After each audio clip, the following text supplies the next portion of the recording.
Namo tassa bhagavato arahato samma sambuddhassa. Namo tassa bhagavato arahato samma sambuddhassa. Namo tassa bhagavato arahato samma sambuddhassa.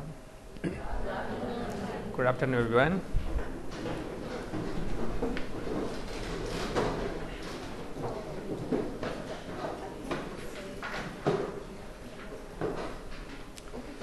Last week we talk about 8 sense sphere on force and consciousness, right? So we have 8 sense sphere, force and consciousness. So whatever we do good things, so we are doing with one of these, consciousness. So we will do good things. So whatever you do, dana or sila or bhavana, meditations. Number one consciousness accompanied by joy associated with the knowledge unprompted. So this is the strongest mental state. So when we are doing good things, so accompanied by joy, we do it happily. So when we are doing associated with the knowledge, we know that the result of karma, number one, the result of karma. So whatever we do, we know is result and also karma. So what type of action you are doing, right? Together with knowledge or wisdom. And unprompted, with a higher degree of motivation. So you do it, full of motivation and full of volition, right? So it is a higher level of mental state. So wherever we do good things, right? And second one is a little bit getting lesser and lesser, right? The degree and the power of mind getting lesser and lesser. Here, the prompted, the lesser degree of motivation. Then dissociated from knowledge. Here, dissociated from knowledge means is a little bit of wisdom, I would say. A little bit of wisdom, but according to Abhidhamma, of course. So when you are doing good things, so you do not know the result of karma, right? You do not know whether it is good or bad. So that is called dissociated from knowledge. So therefore, as I said last week, it is a little bit weird, right? If we do not have knowledge or jnana, so that means a little bit of ignorance, right? In our mind. But according to Abhidhamma, so actually it is weird, right? But no ignorance. So actually according to Sutta, if you do not have wisdom or knowledge, that means you have ignorance. Only black and white, right? Black and white. But here, so this here, dissociated from knowledge, no knowledge or no wisdom, but no ignorance, right? So if you have ignorance, that means unwholesome deed. This one, prompted. So all these are together with the joy, right? So when we are doing good things, you do it happily, joyfully. So the next 4 are accompanied by equanimity. Equanimous feeling means you may do good things because somebody force you to do, right? But no interest. You do it without happiness, right? But if you are not happy, it is unwholesome thought, it says. Because, it's a displeasure, right? Displeasure, adosa. So this is accompanied by equanimity. So whatever we do, we will do, with one of the consciousness, one of the mental state among that. we call it, this is a ultimate truth, right? According to Abhidhamma, it is ultimate truth, paramattha. So I think today we need to, it is important to have a positive, a good understanding about ultimate realities and also the concept, right? Panyati, name. So without names, ultimate truth cannot be explained. So therefore, for those who believe Abhidhamma is higher teachings, they have too much stress on ultimate realities, ultimate truth. But it's also not right? So therefore, we need to explain ultimate realities using the names from the suttas. Now today we will learn about 3 bases of meritorious deed. So 8 types of sincere, wholesome consciousness can be acquired by doing 3 types of the base of meritorious deed. So here, the base of meritorious deed means, based on these 3 things, so we can accumulate meritorious deed. We can do meritorious deed. Number 1, dana, giving. Number 2, sila, morality or moral conduct. Number 3, bhavana. Normally we translate as in meditation. So the beautiful translation is mental, right? It's very beautiful, mental. We try to cultivate our mind. We try to develop our mind. So therefore it is called mental, right? So based on 3 types of actions, so we can do meritorious deeds. So based on these 3 things, so we can get sincere, wholesome consciousness. We do it. So when we do these things, we do it with the sincere, wholesome consciousness. So one of them, right? So if you are doing happily and with a higher degree of motivation, and also together with wisdom or knowledge, so you do number 1, right? Like this. So these 8 types of sincere, wholesome consciousness can be acquired. So based on these 3 things. So this is we have a sutta from Anguttara Nikaya, Punya Kariyapattu Sutta. So another one is from Digha Nikaya, Singiti Sutta. So these 3 bases of meritorious deeds are the grounds or fields where the good deeds are cultivated and harvested. Actually, this is just for the note, right? The commentary of the first Abhidhamma text expands them up to 10 as a 10 bases of meritorious deed. Normally we know, right? 10 bases of meritorious deed. So as a Buddhist, we always learn these 10, right? Actually, these are not from Pali Canon. So these are from, the classification of the commentary or the first Abhidhamma text. So this is how Abhidhamma 2, right? Abhidhamma 2. So Sutta mentioned only 3. So Abhidhamma expand up to 10, right? So this is different from Sutta and Abhidhamma as well, right? So if you want to read in English, so Comprehensive Manual of Abhidhamma, page number 209. The book you have, right? And another one is a handbook called Abhidhamma Study, 2nd volume, page number 201, right? So I think if you read 2, I think you will have a better understanding. Today we will learn about 10 bases of meritorious deed. Number 1, giving, dana. And number 2, sharing of merit. Actually, as a Buddhist, it is not new, right? We are always sharing merit. So when we do something, especially at the monasteries, right? At the temple.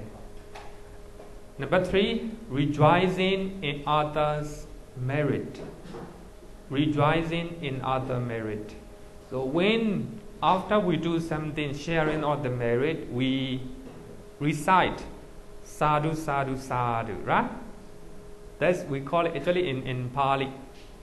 In English is Vedan, Vedan, Vedan. You rejoice, right? Also, if you rejoice, it's something share the good news, right? Good things. If someone does something good things, and share with you, and you rejoice, right? This is called rejoicing in others' merit. So these two are also actually there's a 3 group. So if you are doing all these 3, we call it dana. It is under dana. So in the suttas, just mention dana, right? So Abhidhamma added another 2. Sharing all the merit, because it is connected with the dana, right? After doing dana, you share the merit. Actually, it is not 100% correct. So after you meditate, you can also share the merit, right? This is also connected with the meditation as well. So therefore, these are explained based on the concept, right? Based on the concept. Or concept or how to say the panyati, based on the panyati. May not be 100% correct.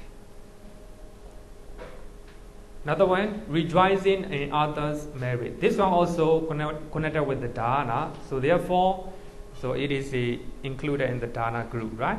So these are dana group. Here, actually today I will explain what is dana. What is dana according to Buddhism, right? Dana simply means giving. The act of giving anything to others can be called dana.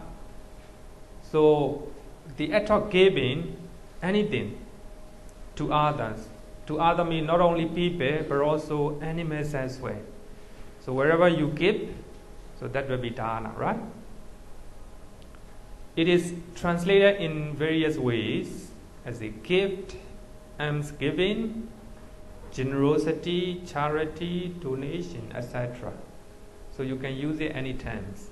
So if you give something to someone or any living beings, so that means dana, right? The reason I write this one is as a Buddhist, so when they hear the word dana, so they understand that offering to the temple, offering to the monks, right? As a Buddhist. So therefore it's very important to understand. So the other giving to anyone, any sentient being is called dana. Buddhist attitude or the dana. So Uccakotta Sutta is very beautiful suttas to learn about dana. So in that sutta, the Brahmin Uccakotta, so he asked the question to the Buddha, and he said that, and I heard that Gautama, ascetic Gautama, the Buddha, so said that, so dana should be given to me. And he heard, right? Dana should be given to me, and dana should be given to my disciples. The dana, the given to me and to my disciple is great fruitful, not others.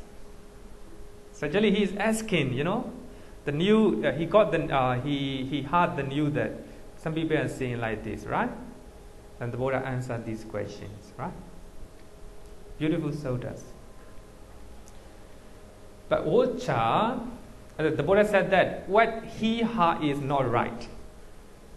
What he heard is not right. And the Buddha said that, but Ucca, I say that when acquire merit, even if one throws away this ocean water, and it refuse damp or suspect with the thought, may the living beings here sustain themselves with this. Quite clear, right? So this is the attitude of the Buddha regarding with the Dharma. So even we throw away our dishwashing water, right? Refuse them, cesspit somewhere else. So may the living beings here sustain themselves with this. Even to the, not only animals, even to, how to say, is it insect, right? Even in the insect.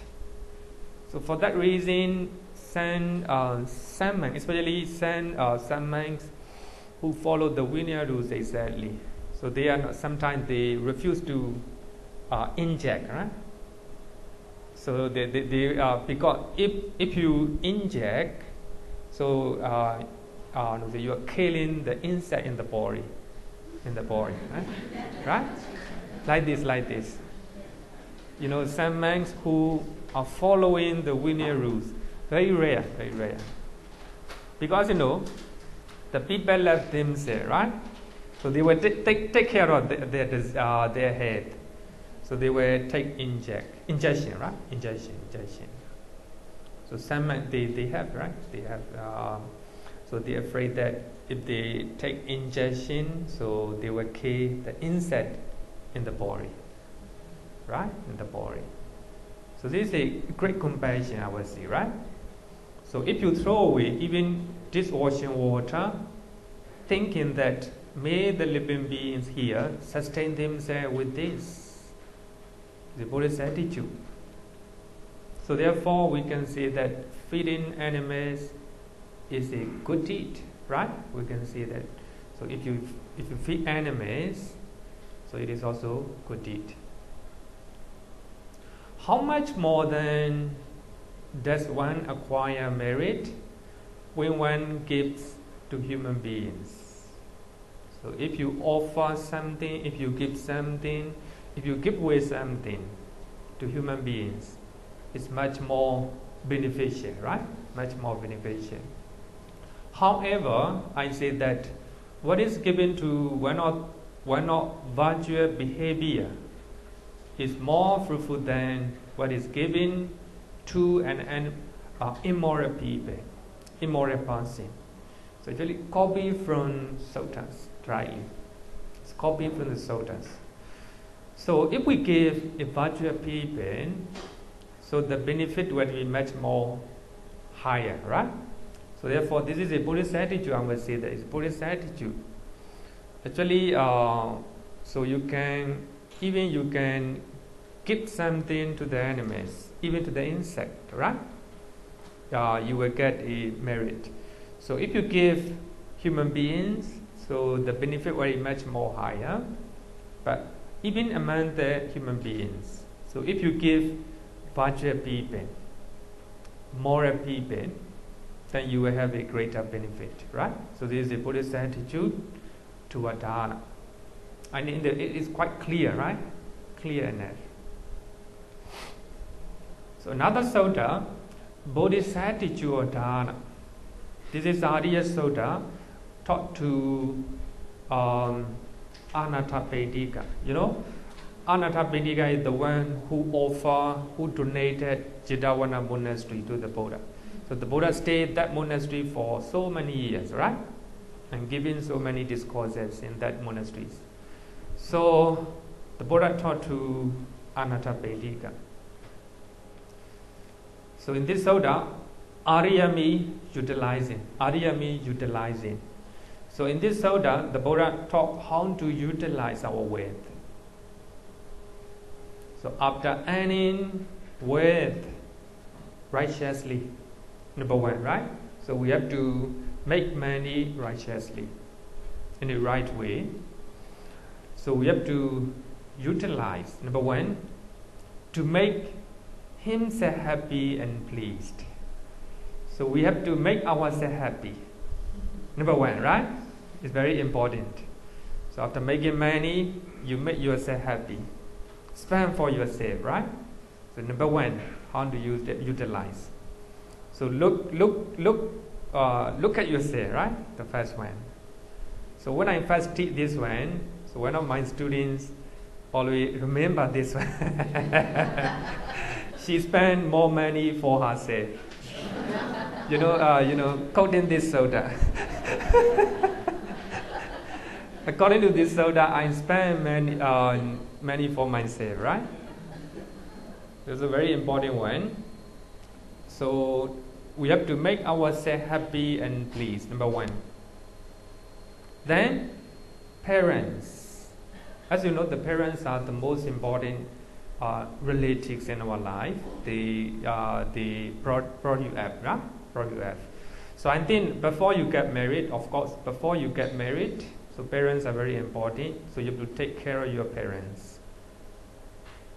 Then second and third, wife and children. If you get married, after you get married, of course, you have to take care of your wife and children. So remember that the Buddha is talking to Anapana, right? So if you are a wife, so you have to take care of your husband, right?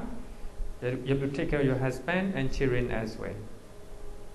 And slaves and workers and servants. So this is important for the boss, right? The boss. So you have to take care of your slave and workers. Actually in Singapore, no slaves, right? No slave, very lucky. So anyway, civilized country, right? Actually we still have slaves in other country, some country, right? And servants. So this is very important one.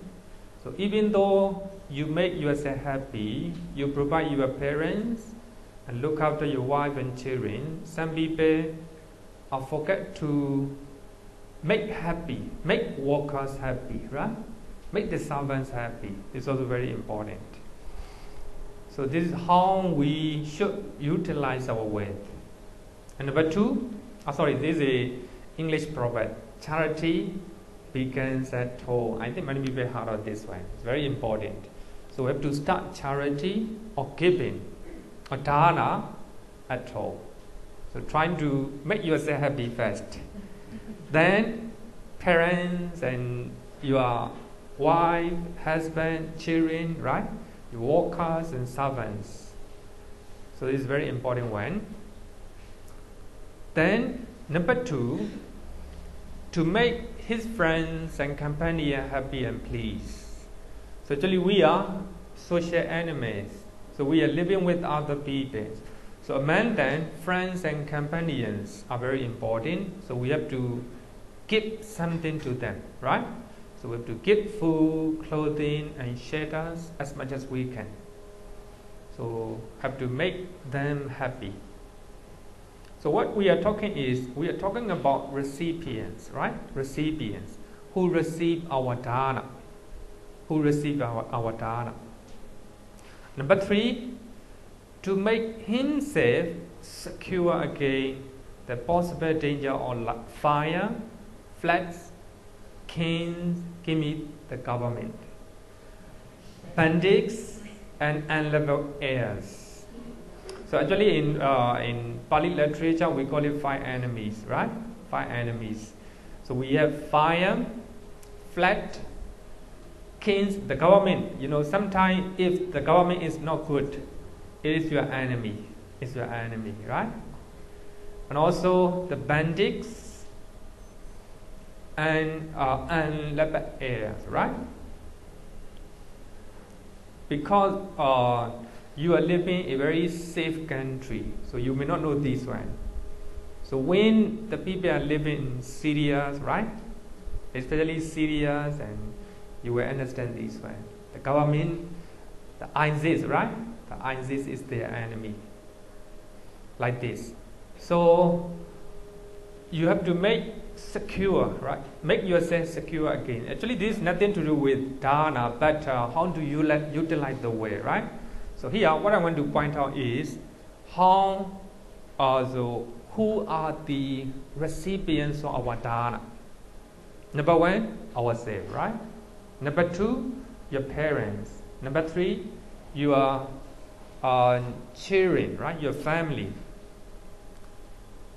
And number four, workers and servants, right? Workers and servants. And also here, number 5, friends and companions, right? Another one, to make 5 oblations to relatives. Relatives are recipients of your dana. If you give something to your relatives, that's also regarded as a dana, right?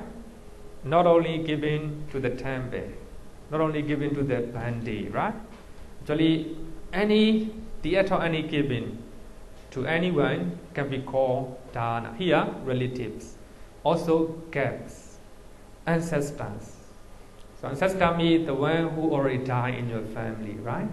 Actually, Chinese are following this tradition. Actually, Indian also they may have because so the word I mentioned in the discourse. So another one, the king, is also the government. So you are paying tax, right? This is also regarded as a dana. It depends how you think, right? If you are paying tax with the thinking that the government may do some good thing for the country, right? So if you are giving your tax, this is also regarded as a dana, we can call it. And also the deities.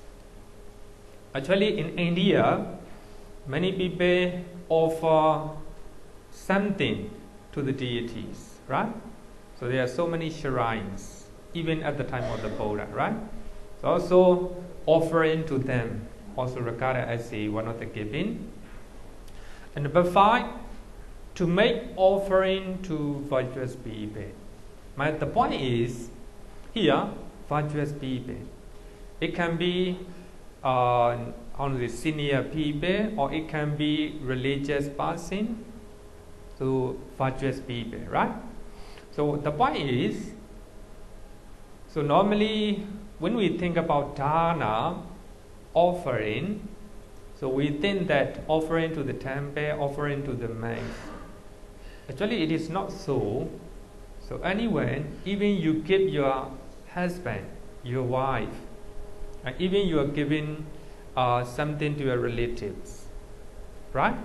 So this also regarded as a dana. So actually, I'm not teaching all the detail about dana because no time for that. Just giving some of the important sutras, right? So I think dana is the most, I think, important things to get affection, right? To get affection. So if you want to get affection from your children, trying to give them, right? If you want to get affection from your parents, trying to give away, like this, right? So actually, we are not studying in detail. Another one, recipients of dana. In Mangala Sutta, so the one we are chanting every day, so recipients of dana are mentioned following order. Number 1, Mata Pitu Upatana, supporting mother and father. It's a very important one. So before you get married, of course, so you support your parents, right? You support your parents. Number 2, providing the need of wife and children. So after you get married, you will have like partner and you have children. So providing, giving to the wife and children, giving to the husband and children. Also regarded as dana, right? Regarded as dana. So it's very important. Everything depends on our motivation, our volition, right? So even you are providing your family, so if you are doing the full of compassion and understanding, so that will be good deed. So that is one of the good deeds among the 8 sense sphere wholesome consciousness, right? Number 3, giving alms. Giving alms means offering to temple, bandits, and senior people like this, right? Offering outsider. Then, Nyataka Ninsa Senko, helping the relatives or giving alms to the relatives. So this is the oral recipients or the dana. So here, the point is, so wherever you give to someone, that can be called dana. So when you do dana, so it will be among the you do. So one of the mental state. So among sense sphere, 8 sense sphere, ocean consciousness, kusala chaita. So therefore, if I explain in English, I have to think a lot. I think better I explain in Pali. Kusala chaita, right?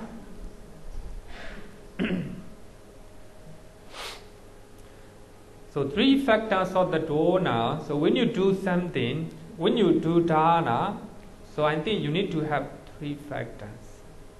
Number 1, the dana is joyful before giving.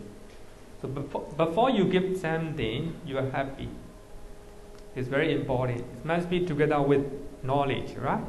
You must know who is recipient, how the recipient will, use it, right? Utilize it. So before that, you must be happy, joyful. And number 2, the donor has a pleasant mind while giving. So while you are offering, so you're very happy. And number 3, the donor is elated after giving. So after you give something, you feel very happy, right? No regret, no remorse. Sometimes it happens, right? After you give, wow. regret arises in your mind, right? This is nature. Because you are not doing with the knowledge or wisdom, right? Right? It's not good, yeah? You regret. Better not to do it like this, right? So I think when you are doing dana, so these are 3 criteria. You must be happy before you give. You must be happy. So while you are doing dana, then after you doing dana, must be happy. Actually, so that means while you are doing dana, associated with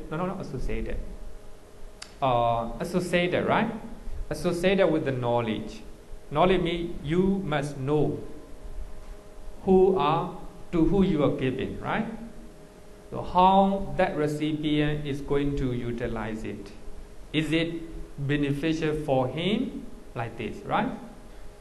So actually after you giving, so if you see the result, right? I think you have a regret. You're not happy for that, right? It's very important. So wherever you do dana, I did look at these 3 factors of the recipient. A good one, right? A good one. Number 1, the recipients are devoid of attachment, lobha, nothing but lobha, and are practicing to remove attachment. Two type. So when already remove attachment, no lobha, no greed, right? No greed. And number 2, the one who is practicing to remove attachment. Actually, this is a higher recipient, higher level of recipient, right? So when you are given to enemies, when you are given to immoral people, so they may not have these qualities. But if you do dana to those recipients, it will be great beneficial. And number 2, devoid of hatred, no hatred, or practicing to remove hatred. And the last one, delusion. It's nothing but lobha, dosa, moha, right? So you should give dana to those who do not have lobha, dosa, moha, attachment, hatred, delusion. Or for those who are practicing to remove those negative mental states. So if you are doing dana, so the result of your dana will be greater, higher, right?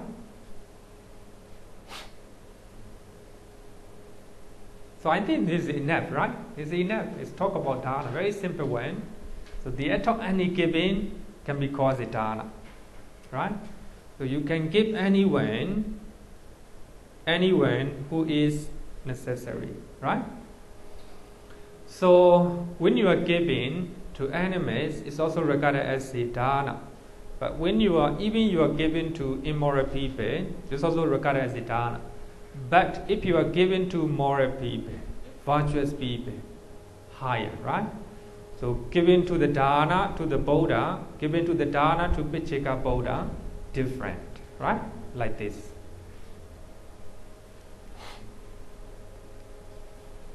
Any question regarding with the dana? So giving to a person with high moral, Sorry? giving dana to somebody who has high moral standards but does not need it, is better than giving to somebody who is not so good in moral standards, also mohalova, but needs it. So very poor person. Very good question. Very good question, of course.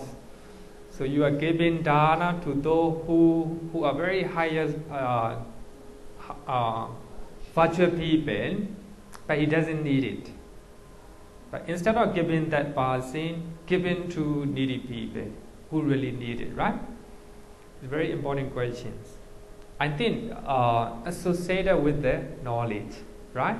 I think it's associated with the knowledge. So we have to think about, we have to use our wisdom, right? Of course, so how the recipient utilize your donation is very important. Suppose there are many religious organizations, right? They're very rich. They're very rich. Then you, even though they are very rich, you stay orphan, right? You stay orphan.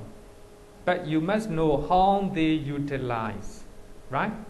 How they utilize. So if they do not use that your donation to anything, shouldn't donate, right? Shouldn't donate. You have to use our wisdom. So associated with the knowledge. And of course, so when you are offering, so especially in Myanmar, we have some famous monks who are doing social work. Actually, they are very rich, but they give away all their money and donation to the needy people. Of course, if you are giving to those virtuous monks, so your donation will be very useful. But that monk is using that donation for his own. Useless, right? Useless, as I said. Instead of giving to such a monk, it's better to give the needy. Normally, you all are very busy, right? You cannot approach those needy people. So instead of that, you give your donation to, organization, right? Also the famous monk. So they will do for you like this. Of course, I think if we can do dana directly to them, much more beneficial. Much more beneficial. Actually, we are explaining in a simple way, common sense, right? Common sense. But of course, according to if we are explaining spiritually, I would say in a religious level, in religious way. So the Sutta also mentioned that offering to the Buddha is much more beneficial than offering to the normal arahant, like this, right? This is according to religious, with the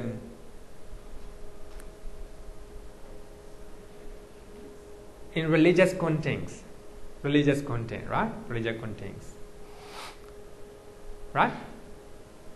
I hope you get the point. Any question? Okay, let's go. So the best moral code. The Buddhist moral code, Sila, is one of the most perfect which the world has ever known. Actually, it's said by Professor Max Muller. I think you may not know who is Max Muller. So, Friedrich, right? Friedrich. Max Muller, generally known as Max Muller, was a German-born philologist and Orientalist. Actually, he's very famous one. So he studied philology as well as the Oriental study. So actually, he is one of the pioneer scholars who study Sanskrit and Pali, and also as you know, he is from German, and he know wisdom philosophy as well as the teachings of other religions. So he said that the Buddhist moral code or sila is one of the most perfect one in the world. So actually, when we learn about sila, you will know it. It's very comprehensive, very comprehensive. So here, number 4, we are talking about 10 bases of meritorious deed, right? 10 bases of meritorious deed. Number 4, virtue and morality is a sila. Number 5, respect, apachayana. Number 6, service, viyavacha. So these are under virtue, under sila. Sila group, I will say, right? Sila group. So we have learned dana group. Dana, giving and sharing of the merit and rejoicing in others' merit, right? Here, this is sila group: virtue, morality, respect, service.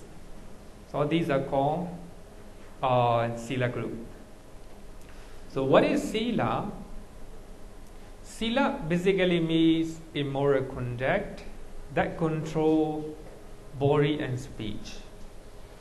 The most important one. So immoral conduct that controls body and speech. In order not to do any evil deeds, number 1. In order not to do any evil deeds. Number 2, to do good deeds. 2 aspects, right? So therefore, do's and don'ts, not to do and to do, are 2 aspects of sila. So sila means immoral conduct that control body and speech. So therefore, we need to understand bodily action as well as verbal action, right? So that is called sila. So if you talk about, and if you think about sila, it's very comprehensive. So for monks, so many rules and regulations. For lady body also, rules and regulations, right? 3 bodily actions. Once I have explained a little bit, but here, refraining from killing, that is called sila. Refraining from stealing is called sila. Refraining from sexual misconduct, this is also called sila. It's don't, right? Not to do unwholesome things, not to do evil things. Don'ts, right? So these are 3 bodily actions because it's connected with the body, generally occurring through the door of the body. And 4 verbal actions: refraining from telling lies, refraining from slandering, refraining from harsh speech, and frivolous talk. So this is called sila. So actually sila means controlling our bodily and verbal action, not to do evil deed, to do good deed, right? All these are called don't, right? Don't do it. So all these are called verbal action, 4 verbal action. So if you refrain from this one, so you have sila. If you are committing this one, you don't have sila. Quite clear, right? Quite clear. But I think for now we don't no time to explain them in detail.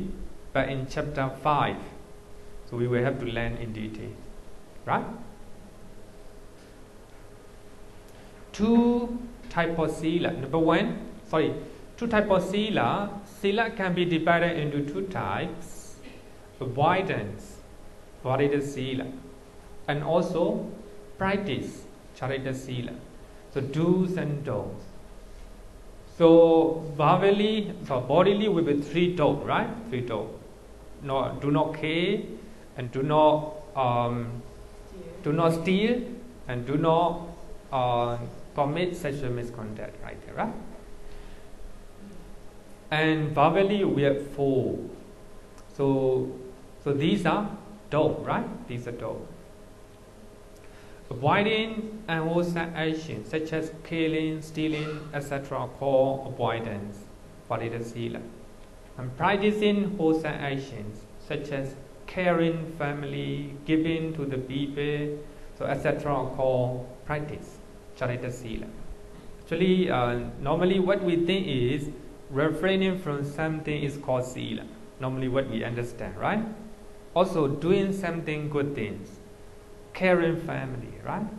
And giving something, that's also called Sila. So therefore, so giving something is called dana normally, right? Dana. But you are doing with your body, it can be also called Sila. So therefore, so we just modify, we just define the names and words, right? Actually, when we learn ultimate truth means the mind, it will be much clearer. So here, the mind means mental state means with 4 sense sphere, wholesome consciousness, right?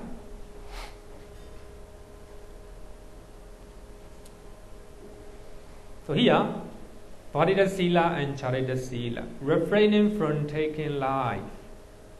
So we have to refrain from, right? So we have to avoid taking life. But here, caring for the welfare of all living beings. Instead of taking life, instead of killing, you try to care all living beings. You try to protect them, right? Not to be killed. So that is also called Sila. It is Charita Sila, or loving kindness, compassion toward all living beings. Instead of killing enemies, instead of killing the people, you try to practice compassion toward them and loving kindness toward them. That's also called Sila. That is a positive side, right? Positive side. Negative side is not to kill. But positive side is instead of killing, you try to protect them, not to be killed. Like this, right? 2 aspects of Sila. Number 1, refraining from taking what is not given. What is not given. Actually, this is also very, very wide. Not only stealing, but also you do not take things that is not given. Then generosity. You're trying to give away something. That's also called Sila, because it is connected with the body, right? Connected with the body. And also contentment. So instead of stealing, you try to control your mind. You try to contentment, or safeguarding the public property, right? Safeguarding the public property. That's also called Sila. Then refraining from sexual misconduct. So if you can refrain from it, that is called Sila. Then positive side, not only refraining, but also trying to master over the emotion senses. So sometimes you may have a desire or emotion to commit sexual misconduct, but you try to overcome it, right? And also caring the family. Instead of not only refraining from sexual misconduct, you also take care of your family. You also take care of your family, like partner and children. That's also called Sila, right? Sila. Sila means not only refraining from anything bad deed, but also doing something good with your body, with your speech.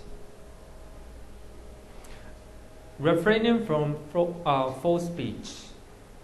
Sometimes we refrain from telling lie. We refrain from telling lie, but this is sila.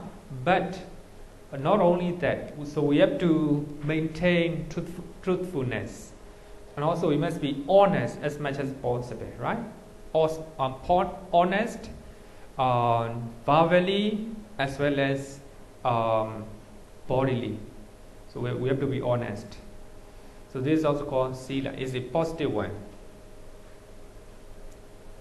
Refraining from taking intoxicants, drugs, drinking something, drinking alcohol like this. So if you refrain from taking intoxicants, so that is sila. It's the negative side, right? But at the same time, so we have to cultivate mindfulness.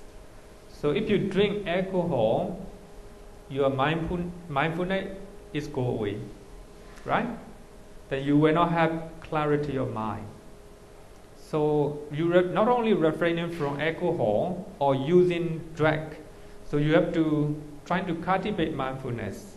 Also trying to maintain clarity of mind. That is a positive side. Actually, normally these are 5 precepts, right? 5 precepts. I'm just showing, compare, the avoidance and practice. Thing that you don't have to do, thing that you have to do, right? So all these are called sila. So sila can be do's and don'ts. So you have to refrain from evil deed. At the same time, we also have to do good deed. So that is called sila. Responsibility and sila.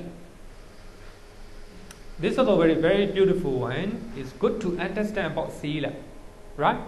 Actually, we have to relate. Actually, what the Buddha said is not something different from our daily life. It is everything is in our daily life, right?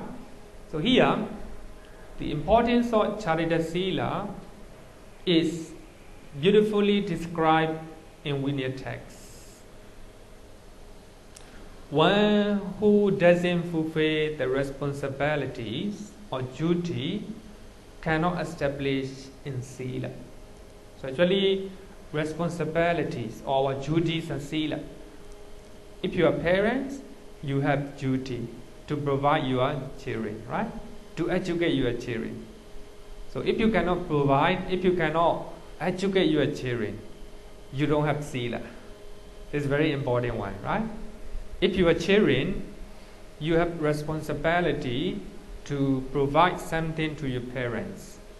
That's your responsibility. So as a monk, I have my responsibility. I have my duties and teaching like this, right?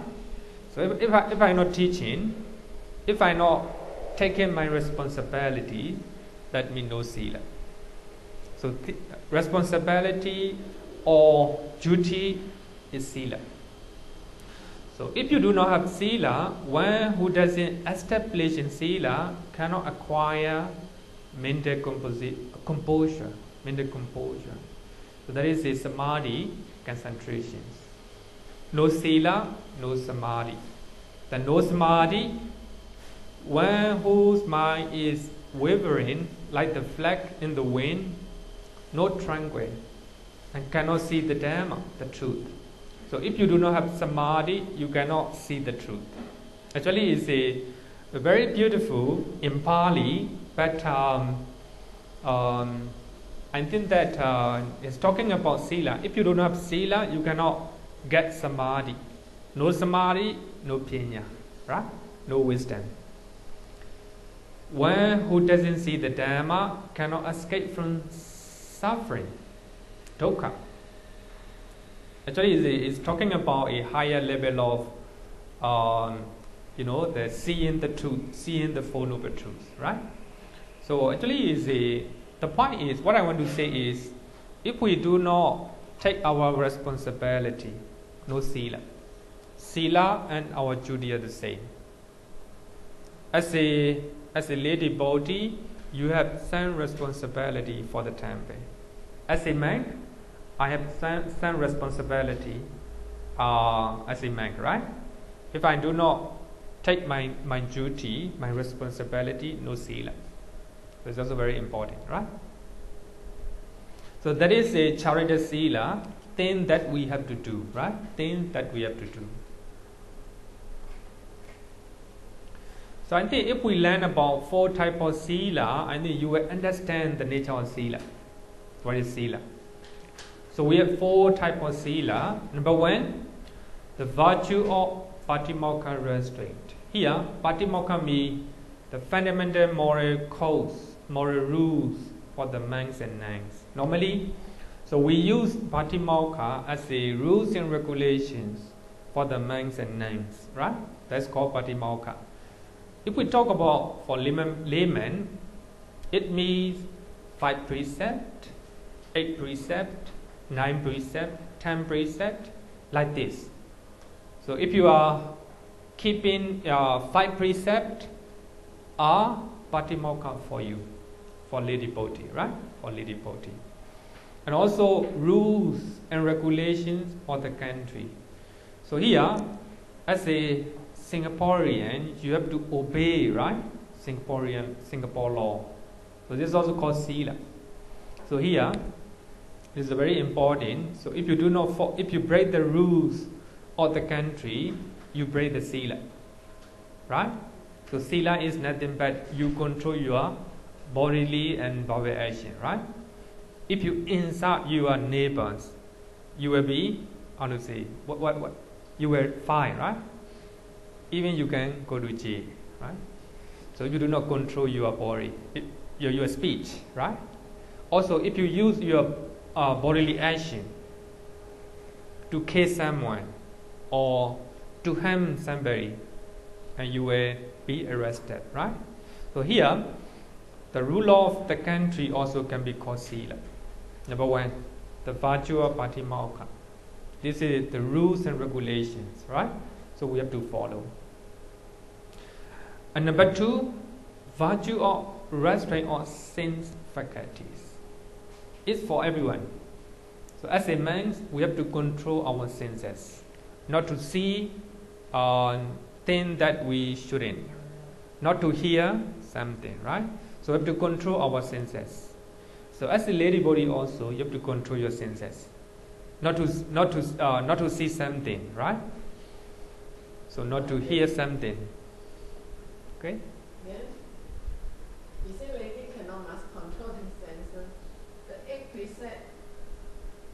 precept is cannot make up. Oh yeah. So how? Actually, in 8 precept, you control your mind. Actually, makeup and perfume, all these will make you, honestly, excitement. Actually, excitement is not good. No, it really is a no. Make us more confident at times. For me, no makeup, no perfume. Full confidence.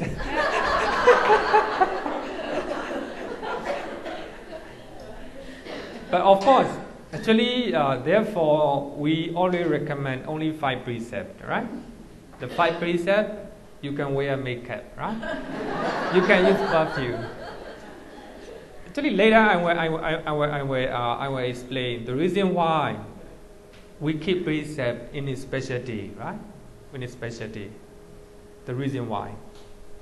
Normally, as a Buddhist, you should keep 5 precepts. The 5 precepts, so you can enjoy everything, right? So enjoy everything, but only very big one. So you have to control, right? You have to control. Makeup, not included in the 5 precepts. Actually, here I think we have to understand according to the. So therefore, Buddhism is very mental culture, right? So we're trying to cultivate our mind. Normally, I always explain that our life is very stable. I have only 3 clothes. 3 clothes, 1 color. You cannot differentiate. Right? You cannot differentiate. Normally, I wash my clothes maybe 2 or 3 days later, and I change another clothes. Actually, regarding with the clothes, no worry, right? No worry, very stable. I don't need expensive one.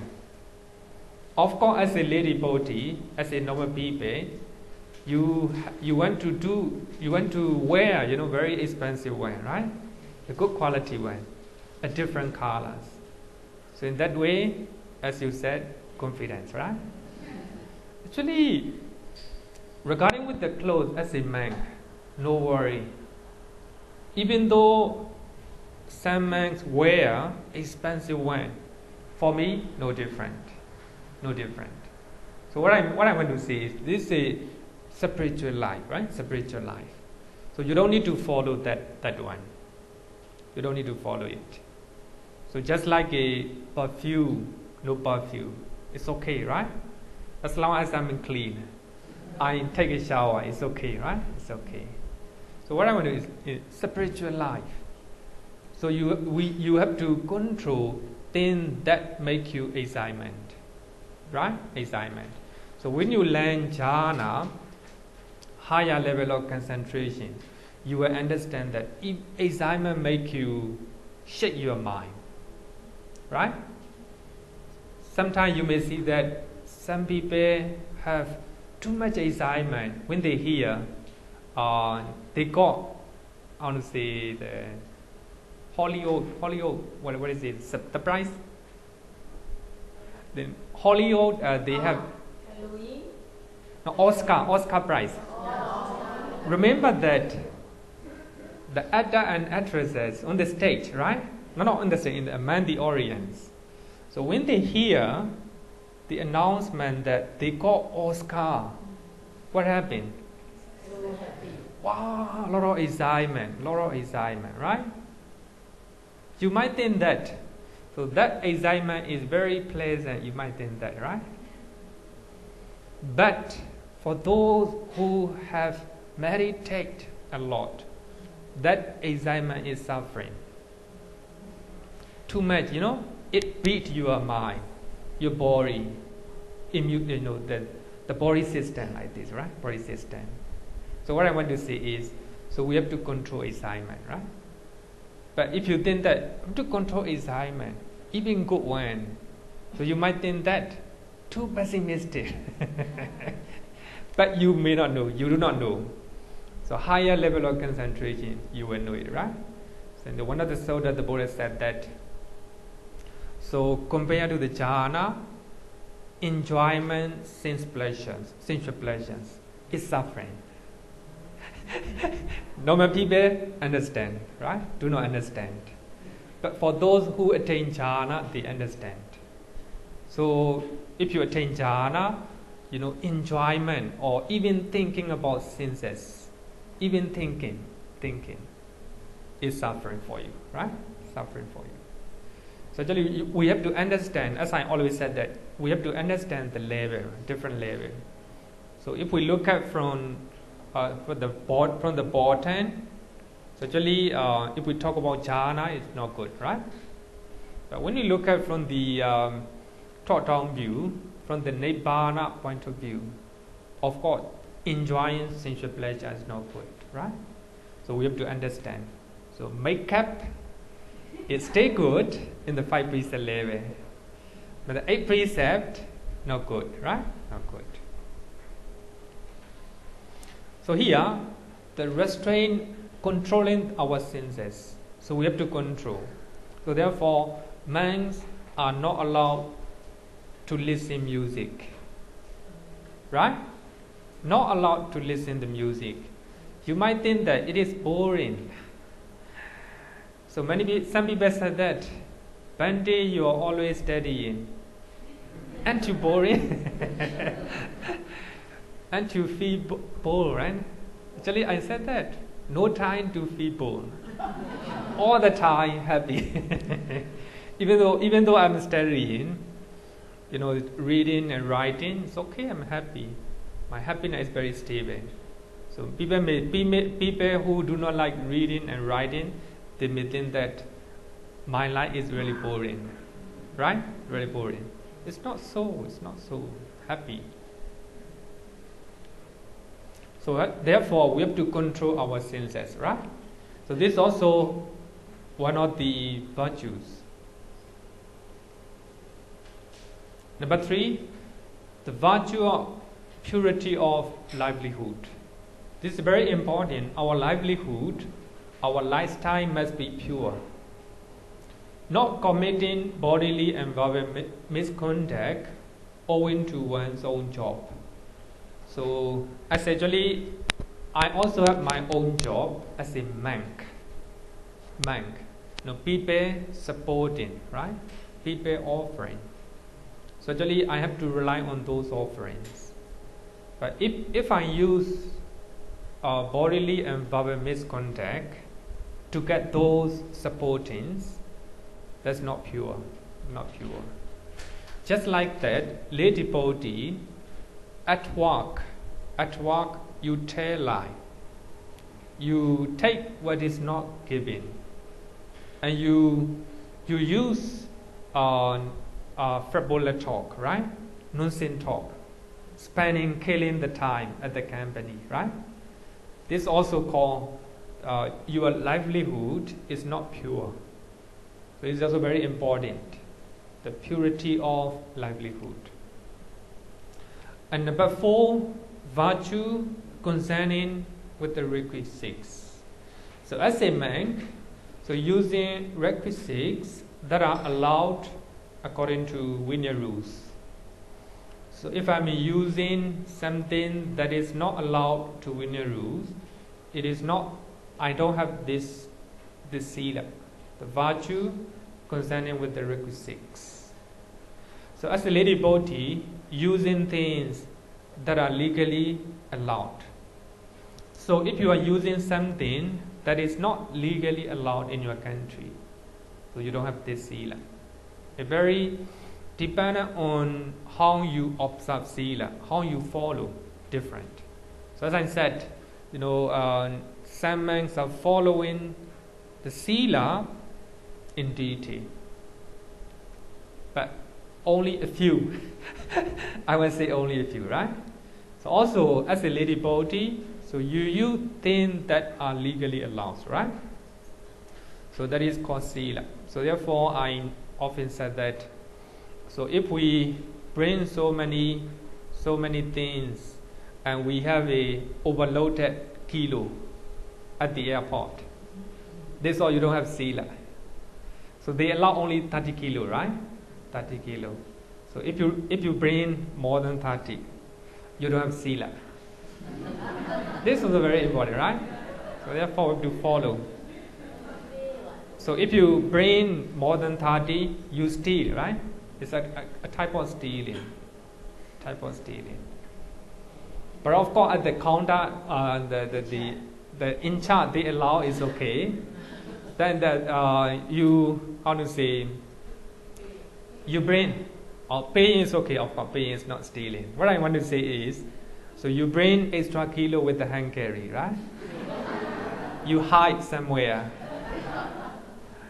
So this is happening in our daily life, right? So sila have to follow, you have to follow, I think. So 30 kilo, only 30 kilo, not more than that, right?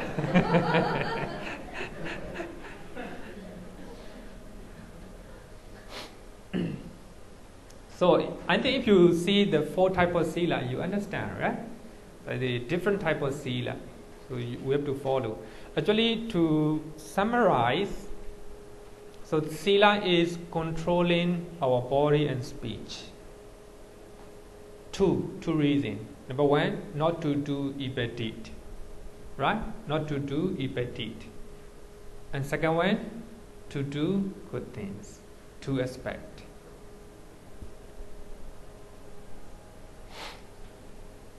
If you want to read about sila, the path of purification, Visuddhimagga, right? Page number 80 and 90. regarding with the Uposatha, observant day. Here we call it full moon and new moon day, right? Mangala Vihara, we have 2 days, full moon and new moon day. Normally we have 4 days, 4 days, 4 days a month. But we take it only 2.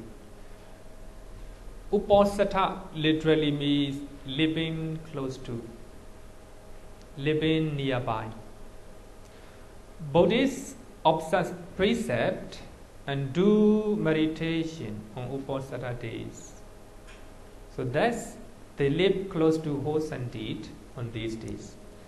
That is a Uposatha literally means living close to. So on the special day, full moon and new moon day, people come to the temple and offer flowers and flowers and everything to the Buddha, right? And offer the dana to the monks and keep precept and attend chanting. So they do good things. So in this way, they live close to wholesome deed on these days. That is Uposatha and in Pali. So according to Uposatha Sutta, so generally Buddhist Uposatha is not confined only to observance of Sila. It also mental training as well. Normally, I don't know here, people in Sri Lanka and Burma, they have understanding that actually observant days, Uposatha day means to take precept, right? To take precept. So here, according to the suttas from Sutta Pitaka, so not only Sila, but also meditation and other good deed as well, right? Or Dana, Sila Bhavana, 3, right? 3. The reason why, right? People cannot live pure lives every day because they are busy with their work. So in order to purify defilements in their mind, so they choose special days to do good deed. The reason why we observe, right? Uposatha day. A full moon and new moon day, so therefore many people came to temple. So the reason they know that they have to do on this day, right? So even yesterday we have a half-day meditation retreat. So conducted by Bante Raja. It's not full moon and new moon day, but choose a special day, right? To do good deed. So we can call it Uposatha day. So yesterday was Uposatha day for them. Not only full moon and new moon day, right? So the reason why we use full moon and new moon day is we just stick, exact day using the moon, right? Moon, a full moon and new moon day. So if you are doing good things, if you are living close to the good deed, that is Uposatha day for you. So therefore, every Sunday is Uposatha day for you. Right? You're living at least 1.5 hours, right? So we are living close to the good deed. So later you will learn that teaching and learning is under meditation. Later we will learn it. So in this way, observing all the precepts, listening to the Dhamma, doing meditation on Uposatha day at the temple and perform to accumulate more good deed. Actually, it's a explanation for you. And then later, when you read the note, I think you understand much better, right? Any question regarding with the Sila? Okay. Nowadays, a lot of YouTube people send YouTube, like send jokes, send all nonsense. Say for instance, we keep precept, 5 precept. So, and different from each precept. If people send you those 8 or 5 precept? 5. Or 5, okay. 5 I think like anyway, but this question very difficult to answer. Okay. I'm thinking, trying to relate. Okay. So if people send you nude photo, they say as a joke. So do we break the precept? If you are keeping only 5 precepts, no, I think. There's no such a thing. But normally, especially in the Facebook and WhatsApp, right? So people share a lot of stories and a lot of nonsense stories, right? Then you stay, click and read and enjoy, watch, right? So if they are nonsense, so actually one of the we call it variation, right? Variation, nonsense talk. So therefore we have to control our senses. Of course we like joke, right? Suppose before I teach and I saw a message from the WhatsApp. It is very interesting with the pictures. I'm going to teach, come down. Then it's interesting, then I click, then I watch. Is it good for me? No. Have to know timing, right? Have to know timing. Of course, sometimes I may watch. What I want to say is nonsense talk. Sometimes we enjoy talking, with our friends, right? Nonsense talk. So if you are doing a breaking precept, but in the 5 precepts, it's not mentioned, right? It's not mentioned.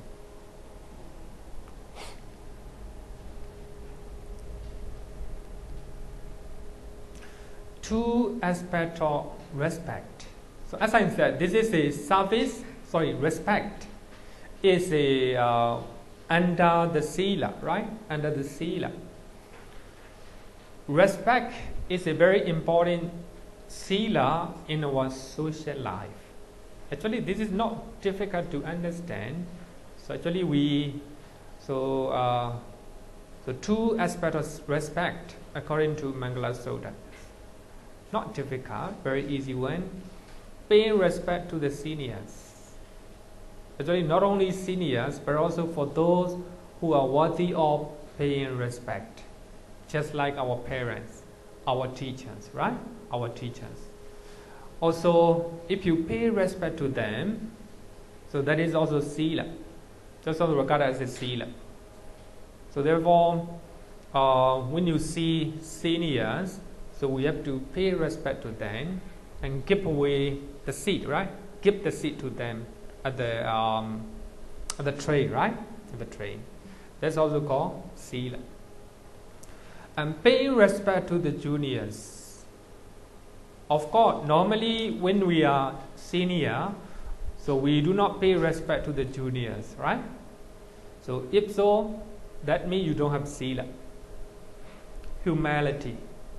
You don't need to pay respect. Pay respect here means humility, right? Humility. So you respect them. So when you talk to them, when you associate to them, that's also called regarded as a sila, right? Sila. So we among the two aspects of sila, it can be charita, thing that we have to follow, right? So paying respect to the juniors. Here, according to 10 bases of meritorious deed, so respect is under sila. Two aspects, right? It's very important to get success, right? To get success. Another one is service. We are what? We are dependent on each other. It's very important to understand this one. So we all are interdependent. Our happiness is dependent on others. So if we make other people unhappy, we also are happy, likely to be happy. We are interdependent, especially when you are living in one place. So if you make other people upset, right? You are unhappy, you are upset, because we all are interdependent. It's very important to understand. So therefore, Dalai Lama always said that. So if you practice compassion and loving kindness to other people, you are taking care of yourself. So we human beings are living in one planet. So if we kill one person, we are killing ourselves. Actually, if we just look at in the outer level, you may not understand, right? Suppose you are killing North Korean people. then North Korean will make you ham again. By killing others, you are killing yourself as well. So we are interdependent. But here, actually, we need services from other people. At the same time, we need to provide our service to others as well. I need your service. And also you need my service as well, right? Actually, here, service is nothing but Vyaocha. It is under Sila. Just like a responsibility, right? So I have a responsibility or duty to provide service to the audience. Also, therefore, the devotee also provides service to the monks as well. So interdependent, right? Interdependent is very important one. So here, service not only me giving something, but also helping to the temple, right? To the temple. God-centered religions give service to the God and religious institutions. So they were always said that rendering service to the God, right? To the God. And rendering to the service to the religious institution like this. So they always said like this. But Buddhism is not God-centered religions. It is a human-centered religions. So therefore, we must pay attention to render service to the people, as well as all sentient beings. That means you are helping to the temple, Mangala Vihara. You must pay attention to the people, not the temple. Right? So this is a human-centered. Actually, the temple exists for the welfare of other people, the people, right? Human being. So therefore, so when you are helping to the temple, you must understand that you are helping to the people, not Mangala Vihara, right? People who are coming and studying here, attending puja, right? So helping, not to the temple, but to the people, right? To the people. It's very important one, because we don't need to serve to the Buddha. Buddha is already died, right? We don't need. The Buddha will not make you appreciate for offering food, flowers. Actually, this is our faith, right? Our paying gratitude to the Buddha. Not offering to the Buddha. The Buddha will not accept. The reason why we're offering flowers and food and water and everything is paying gratitude to the Buddha. The Buddha have providing the teachings for us. So we are following his teachings. We are benefiting from it. For that reason, we pay respect, we pay gratitude to the Buddha. It's for us, not for the Buddha. The Buddha will not eat. Understand? So in the eyes of other the people from other religions, they might understand that why we are offering food. The Buddha already died, right? The Buddha cannot consume the food. Must find out the reason. The reason is we pay gratitude to the Buddha, right? In this way, right? We value the teachings of the Buddha. The Buddha will not eat your food. So actually, I often explain that here in Mangala Vihara, so people normally do not eat after offering to the Buddha. And I said that, nonsense. So we can eat it, why not? So the food became, useless if we do not eat, right? Actually, it is more blessing. The food offered to the Buddha is more blessing, right? Of course, yes, you can eat it as long as it is clean, right? It's clean. You can eat it. So therefore, so when you are offering food, flower, everything, so remember that the Buddha will not receive it.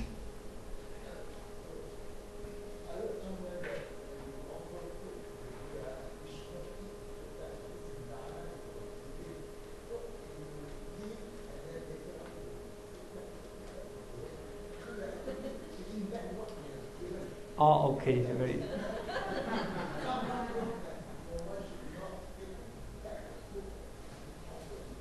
Okay. No, I think it's a very, very good reason. The reason is we offer food to the Buddha, right? Already given. It's a dana, but we shouldn't take in the dana what we have given, right? We're given. Actually, just thinking, how to say, reasonably, right? Reasonably. Of course, we offer the food to the Buddha. Did the Buddha eat? Did the Buddha eat the food? No, right? No.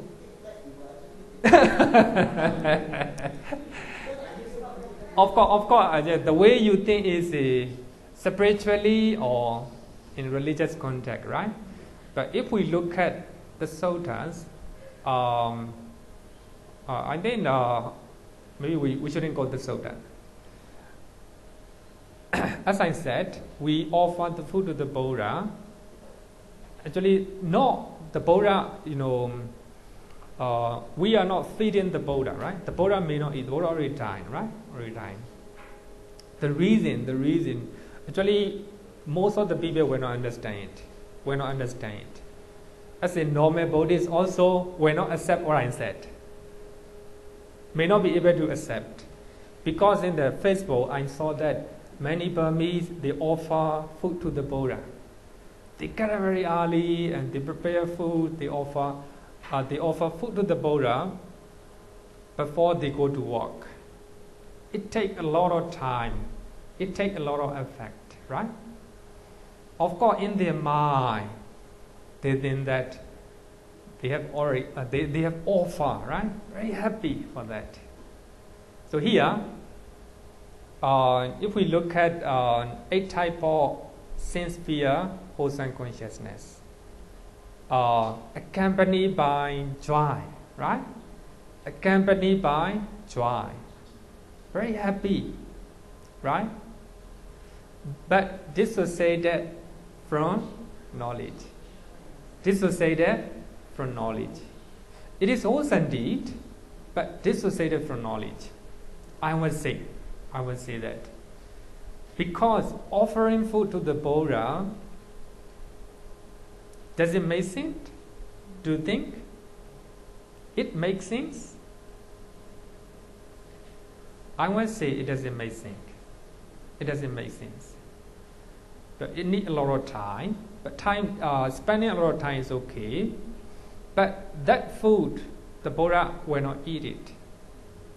But we have to look at the reason behind. So the reason behind we offer food is paying gratitude to the Buddha, right? So we are very, thanks to the Buddha for giving us the teaching. That should be the reason why we should offer. Flowers, okay, because by looking at the flowers, people are very happy, right? It's a type of decoration. So when we see flowers, we feel very happy in our mind. Actually, offering flower to the Buddha is more meaningful than offering food to the Buddha. Right? To the Buddha. More meaningful. So I will explain, I will share one story. So at the time of the Buddha, it is from Vinaya Pitaka. So at the time of the Buddhas, as you know, the monks are not allowed to use flowers, garland, right? Not allowed to use. So the people come to the temple and offer a garland, flowers. You know garland? Is it? A garland. And the monks has a doubt that the Buddha is prohibited to receive the garland, to use the garland.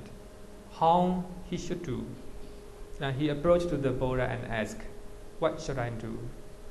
And the Buddha said that you can accept the garland, keep it in the door. Keep it on the door. Understand?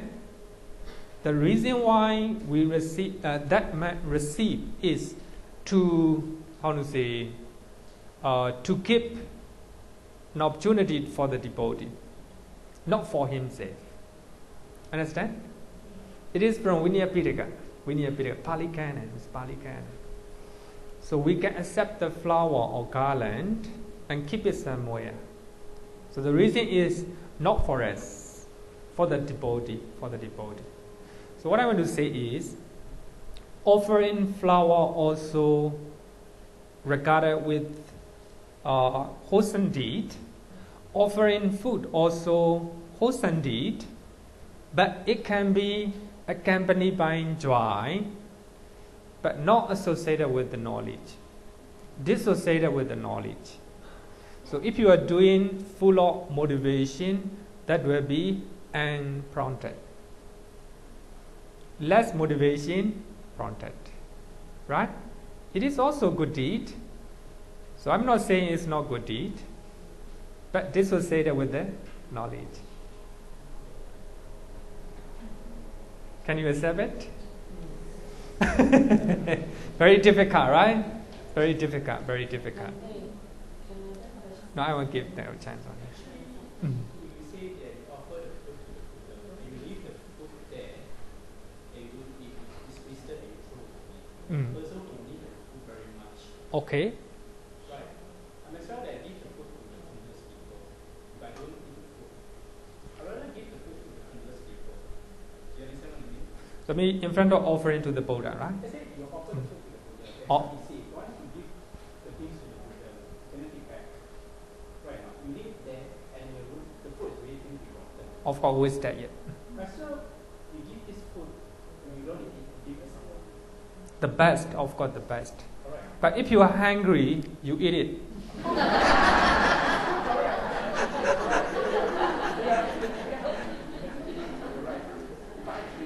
Is it? It is not. It's not regarding with our action. It is tradition. Tradition, especially in Sri Lanka. So when the food are offered to the Buddha, they will not eat it. It's tradition. So this tradition is brought to Mangala Vihara because our founding master is from Sri Lanka, right? But in Myanmar, I don't know Thailand, but in Myanmar, so we consider it a blessing. So after we offer to the Buddha, and after for about 20 minutes, 30 minutes, so we give the time for the Buddha to eat it.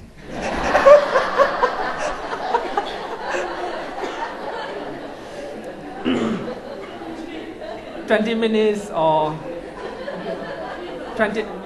No. What I mean is it our idea? No. What I mean is we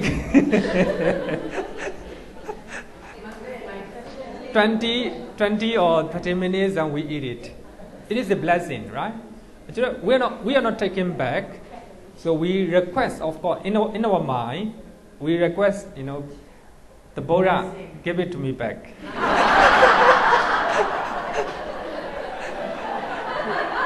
It is considered as a blessing, right?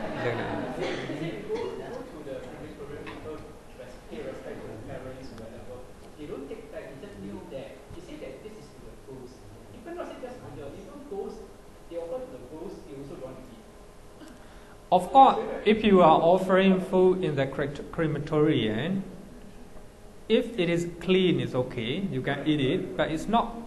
Actually, it's not considered as clean, right? It's not. The environment is not clean. For some people, I have a friend who can see ghosts, especially 7 months. Okay. So when they pray 7 months, then she will see this spirit eat and the saliva and very messy. She will ever tell me she feel very revolting. Oh. Is it related to offer to ancestors? Just now my question is quite related to that. Okay. So my point is what they say is when we offer to God, yeah, it's a respect, it's a gratitude. Of course, I don't know, we talk about deities. Deities. The heaven deities. To my opinion, I hearsay anyway, some Taoists, some Buddhists and so on, or Mahayana Buddhists, they talk about when we offer Buddha, actually these all these are joyous with our offering. That's why that's a merit came in. And we can eat the food because it's very clean, because Buddha is a very, very high esteem, respectable, enlightened one. So we can eat it. As for, of course, he said want to offer to who can. We offer to Buddha, then bring to the poor. Better still, the people poor, no merit, eating without merit from the Buddha. Then we offer ancestor, like what she said. I heard too, some people can say, offer ancestor or the whatever better to me, because really those ghosts come and eat. You can feel the smell is very different. I can feel actually, we don't know how many percent it is correct or not. Anyway, I will say that I think it's not nice to say, but I will say that offering to the Buddha and offering to the ancestor are almost the same. But I think that offering to ancestor is much more realistic. Because the Buddha already died and no more rebirth, right? Our ancestor may have a rebirth, right? As a ghost, right? As a ghost. But they may come and enjoy, right? Our food. But offering to the Buddha may not come and eat it. So as I said, it's I will say that the rites and rituals. Understand? The rites and rituals. Because these rites and rituals are created by our forefathers. The reason is to create wholesome activities, to create wholesome consciousness in our mind.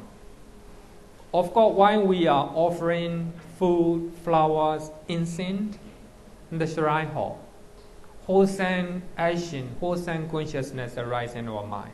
Very happy, right? Especially when we are doing with the big group, we are chanting, the whole shrine hall is full of chanting. Create more happiness, more joy.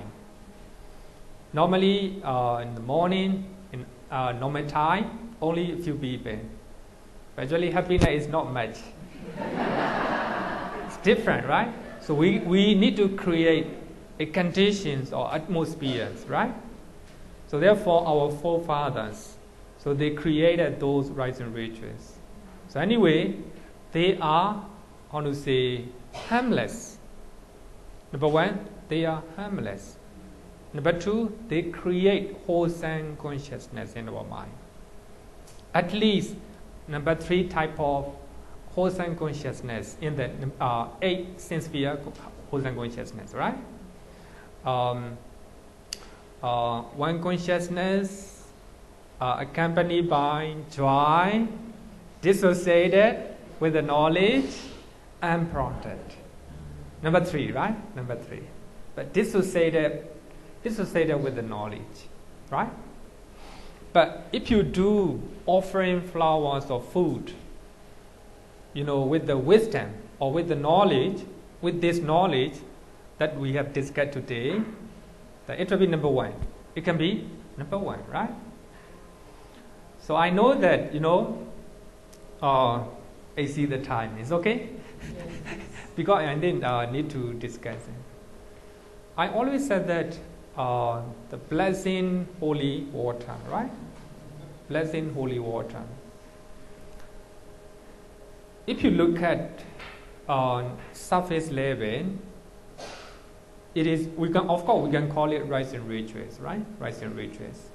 Then I always said that as long as you do not become Sotapanna, so you still want to do it. You still want to do it. Because we have some time of attachment to the rites and rituals, right? But if you are doing with the full of faith, it creates a good deed, a good consciousness. So for that reason, I'm trying to change the holy water every day. I'm trying, twice a day. The reason why I do it And in previous time, I saw that holy waters are not changed. Blessing water, no, not holy water. Blessing waters are not changed, not clean.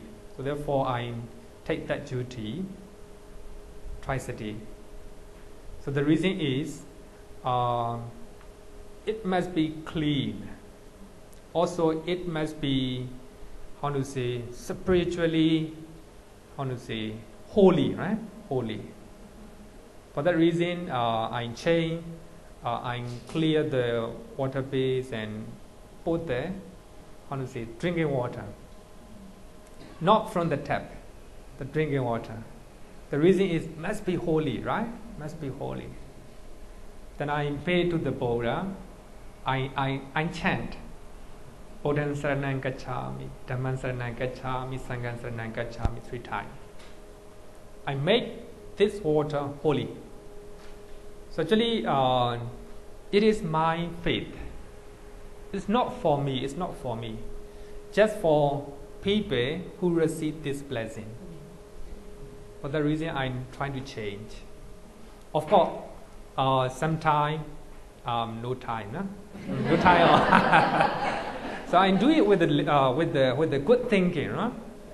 I must say that it is associated with the knowledge. Knowledge is, of course, just blessing. You do unwholesome deed, you come to the temple and get blessing. It will not make any difference, right? It will not make any difference. But the Buddha clearly said that. The Buddha clearly said that if you do good things in the morning, in the afternoon, in the evening, it is a good auspicities, right? Auspicities. You don't need to receive blessing. You don't need to receive blessing. But if you receive blessing, it creates a positive atmosphere, a positive mental state. And it will create faith and confidence. Right? Just like makeup. Of course, we can compare with the makeup, right? Blessing is considered as a makeup, right? Makeup. It's the outer part. It's the outer part. So the most important thing is to not to do an evil deed and to do good deed. If you are able to beautify your mind, the purification of the mind is nothing but meditation or mental culture, right? Mental culture. So here the point is a service, right? Service. So actually, even though you are offering food to the Buddha, if you do not give service to the people who are living right now, if you are not giving service to your family and the association that you're working with, the temple that you are coming, right? So I think it's not right, not right. So therefore, giving service is very important. It is under sila. It is considered as a sila. Then Mangala Vihara is going to celebrate. What's the celebration? We need a lot of service. I want to request and recommend, come and do service. So in this way, you're trying to practice in sila, right? Practice in sila. Giving service is very important. So we need a lot of volunteers. So come and do service. Thank you. So.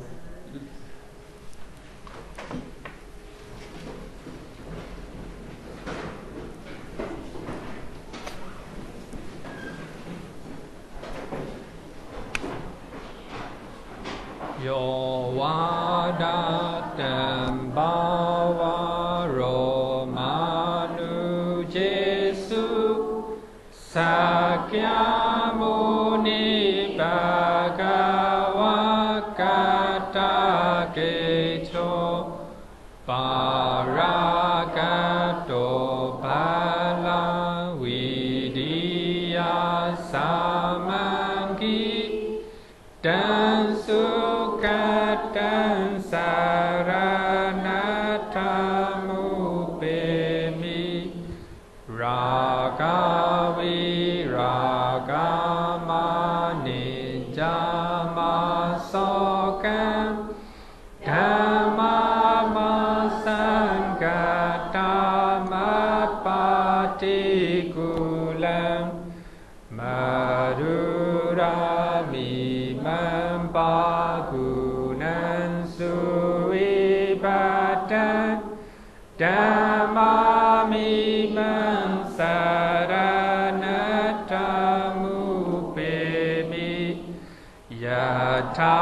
jati namaha palamahu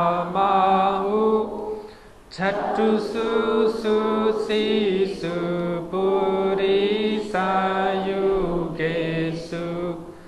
Atacha Pokala Dhammadasati